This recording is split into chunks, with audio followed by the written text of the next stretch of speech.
violently with some of the stuff I've said, or I wouldn't be surprised if at least some of you do. So, yes? Do you see some of the similarities between Mary Surratt's case and the circumstance? Well, there's the case, I mean, I think that the case of Mary Surratt, do you want to just say a word or two about it so that the other people in the audience know who you're talking about? She was executed. She was a house owner. Yeah. Who had a couple of views that discussed the assassination of the person in her house. She was never really found to be there, but she owned the property. She was given a military trial. Very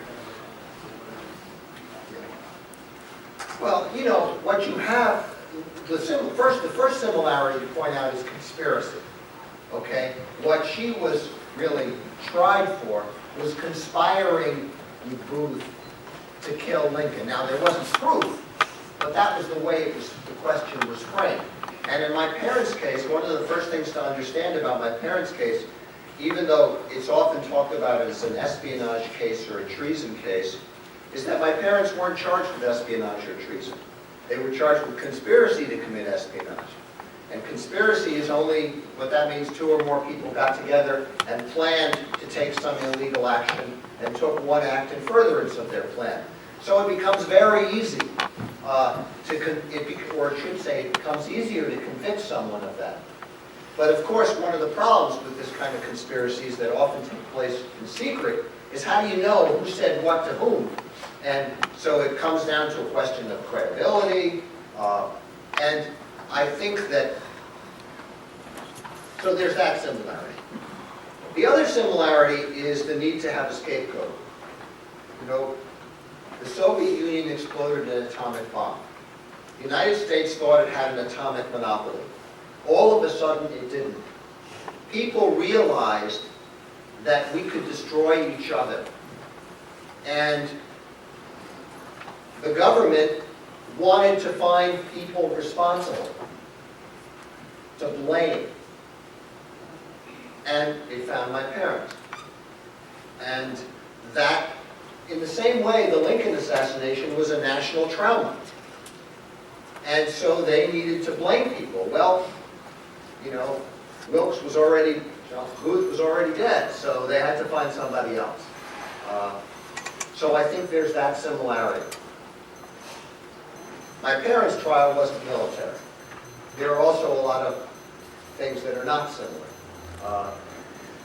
But you also could say about my mother, one of the things we now know about my mother is, particularly from all the files and all the material that's been released over the years, is that, you know, she was not actively involved in any espionage activity. I believe that she knew that my father was involved in helping the Soviet Union with non-atomic espionage, but knowledge is different from participation. And that may also be the case in the Surratt case, that she knew about it, and that made her guilty. Would you care to comment on your relationship with the aunt and uncle Greenglass for the rest of their life? Okay. You can make it pass if you want. No, I'm...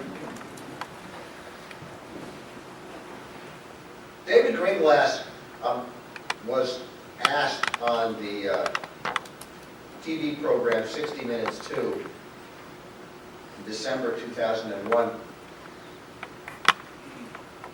how he felt he'd be remembered. And he said, as a spy who turned in my family. I may be garbling that quote a little, but that's the essence of it. And he was right. I never had anything to do with the Greenglasses. I have no memory of David Greenglass, have had nothing to do with his family. And back in the 1970s, when I first started publicly speaking about the case and was asked this question, I would come up with all sorts of logical reasons why it didn't make any sense to confront David Greenglass. After all, since he'd admitted that he was a liar, one of the problems with getting to a liar to admit that they lied is you don't know whether they're telling the truth. Which is true.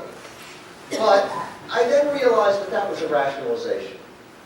That the real reason I didn't want to have anything to do with David Ringlass was the thought of having something to do with him disgusted me. I just didn't want to deal with him. It was sort of like I feel contaminated. So I've had no relation with him whatsoever. And, you know, I guess I harbored a fair amount of anger and hostility growing up, but, and this is where the constructive revenge comes in, and it's really true. When I found a positive outlet for that anger, when I started with the Rosenberg Fund for Children, helping other children who I viewed, even though their circumstances in many cases were very different from my own, but I viewed them all as kindred spirits.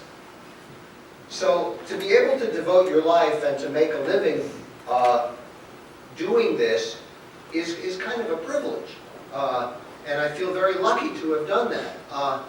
And once I got to that point and found that positive outlet, it wasn't that I forgave David Ringlass. It's just that he became sort of irrelevant to me. It no longer mattered, because I figured out a way to get beyond that. And I think that's the key in the most general sense. I called it constructive revenge, but over the years I've come to think of it more as positive response. If you can figure out a way to come up with a positive response, you will get beyond that.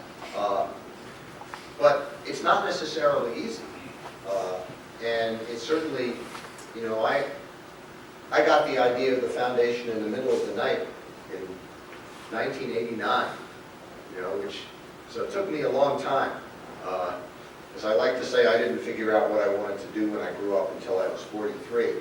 So those of you who are students, you may have some time.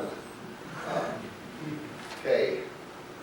You mentioned a little bit touching upon our war on terrorism, or whatever we call it in this country, and ISIS. And in touching upon that, I think you mentioned some, you know, alternatives towards a destructive type of revenge approach. Do you have any, for instances? Well, I mean, I think that you asked the most difficult question in terms of for instances, because when I think about Iraq and Afghanistan and Syria, I think what's happened is we kind of, with the war starting in 2001 to some degree, but mostly in 2003, we kind of let the genie out of the bottle. We destabilized, we created mass chaos among millions of people in a very volatile region. And now how do we put the genie back? I'm very confident that you don't put the genie back by doing more of the same thing that caused the problem. But that doesn't really answer what the solution is. But I think what we have to do is try to say, wait a second, the whole thing that we're doing here is not working. So let's try to sit down and figure out some other way to go about doing things. Again, it's not easy. And I don't really have a complete solution, or even a partial solution. It is a terrible dilemma that we put ourselves in. But the idea of dropping more bombs is just going to make it worse. In the back. There's a picture of you and your brother, maybe in the Daily Post, I don't know. But it was of you and your brother as kids looking at a newspaper when your parents were executed. Do you know what the picture I'm talking about? Yeah, it's the Daily News. Yeah, how did they get this? Was this a contrived picture or what? I have no idea. All I know is that I'm wearing one of my favorite Brooklyn Dodger t-shirts. Yeah. I just thought it From was the good a old days when horrific they were picture, still really. Brooklyn Dodgers. No, I don't know how that came about. I mean, one of the things that's you know, peculiar about seeing all those old newsreel footage, I see all this footage of me and my brother visiting our parents in prison, and I remember going to visit my parents in prison. We visited them about a dozen times or so. I don't remember separate visits. It's all kind of glommed together as one visit.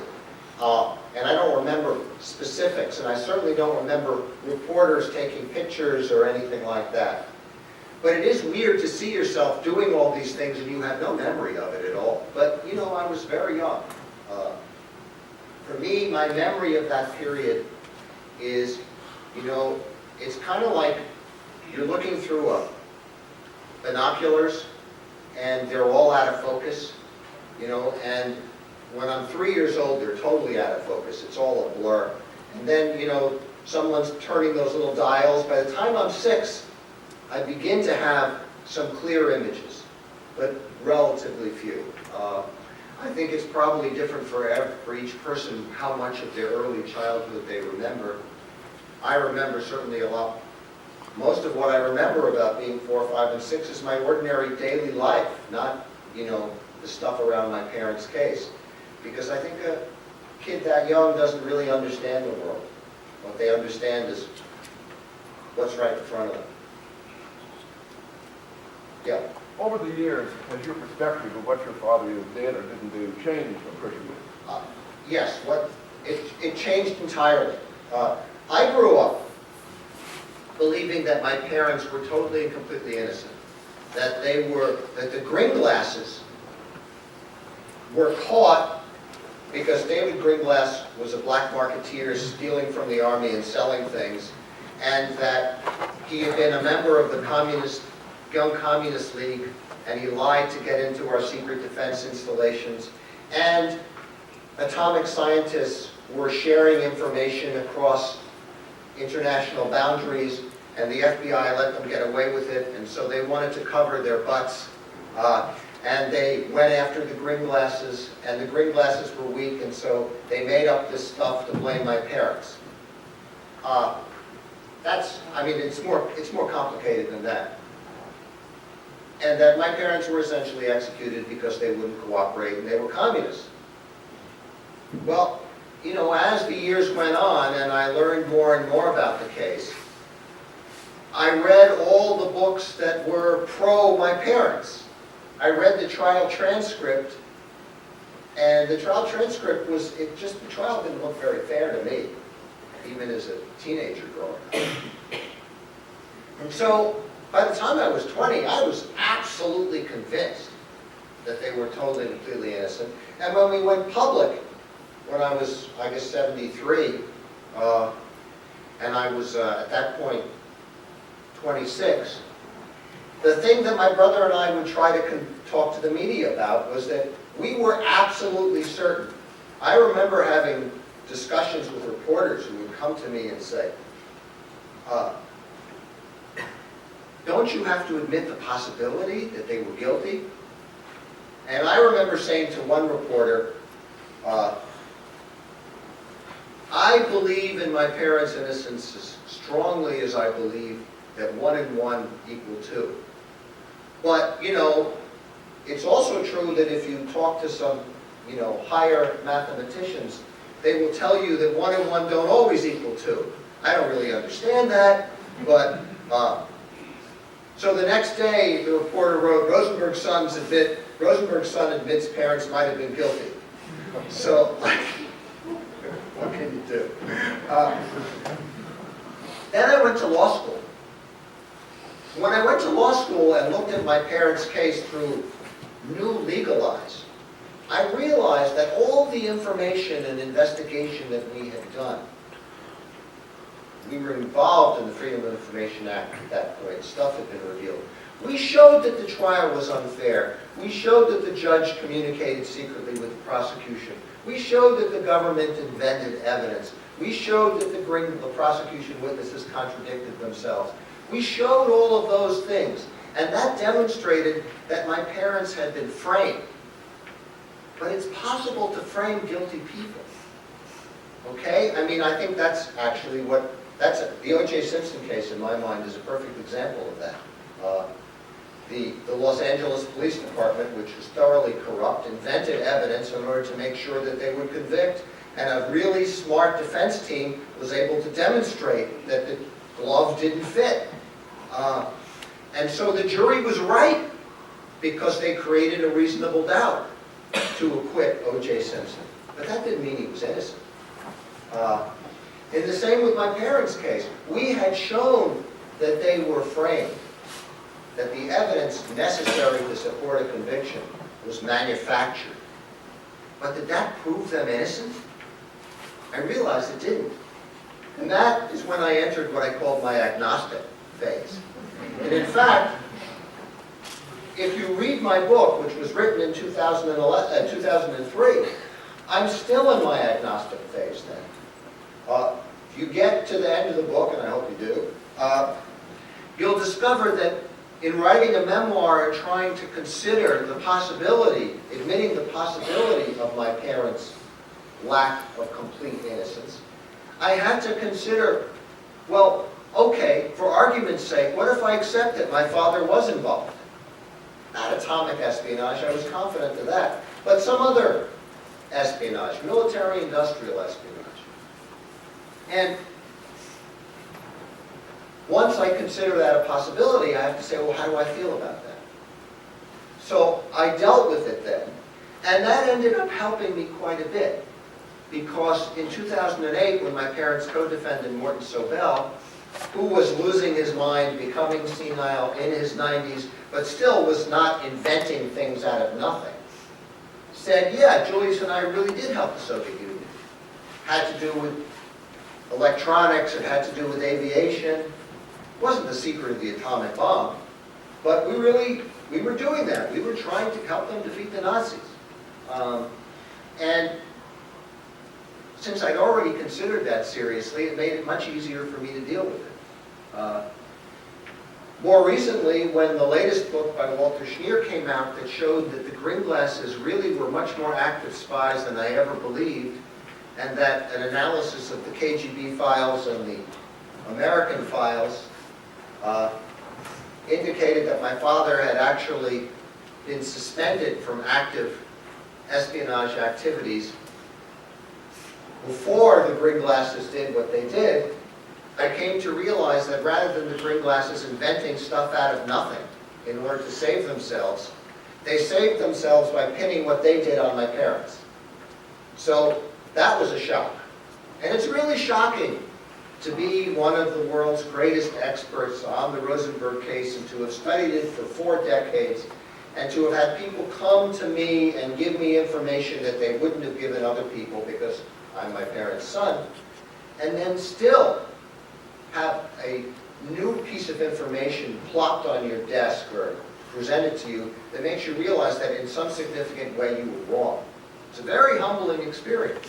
And it's a very important lesson to learn.